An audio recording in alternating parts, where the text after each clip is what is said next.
জন্যই ভাবি বাড়া বাজারে শশা কেন ওঠে না। আর যে কয়টা শশার দোকান বসে বাড়া শশাতে হাত দেওয়াই যাচ্ছে না। 100 টাকা 80 টাকা কিলো। আগে বাড়া 20 টাকা কিলো শশা কিনে মানে খাইয়ে খাইয়ে মুখ ব্যথা হয়ে যেত। আর এখন বোধহয় শশাই কিনতে পারি না দামের গুতায়। আচ্ছা সাগো শশা এখন ওই সেনালদের বোধার মধ্যে ঢোকে বলে আর এই এই পরিমাণে শশার দাম এবার বুঝলাম। আর বলছি ওই যে ওই সেনালের ভাতার নাকি ওটা, হ্যাঁ না নাং হয় কোনটা?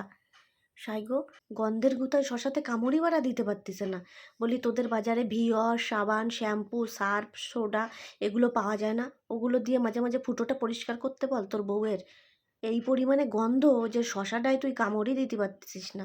মানে ও জায়গায় তো তার মানে ও পোকা হাঁটে হাঁটে বেড়াচ্ছে মনে হয়। তুই যদি বাজারে যদি কিনতে না পারিস, কেনার যদি ক্ষমতা না থাকে ভিওর সাবান শ্যাম্পু, তাহলে এক কাজ কর দুটো মুরগি ছেড়ে দে, ওই খুঁটে খুঁটে পোকাগুলো খাইয়ে নেবে নে, বুঝলি? তাহলে অসভ্যরা, হ্যাঁ, মানে কত বড় অসভ্য হলে এরা এই ধরনের ভিডিও বানায়। এরা আর কন্টেন্ট খুঁজেই পায় না। ওকে শাউয়ের মধ্যে খালি ঠাপাঠাপির ভিডিও, এছাড়া এরা আর কিছুই বোঝে না।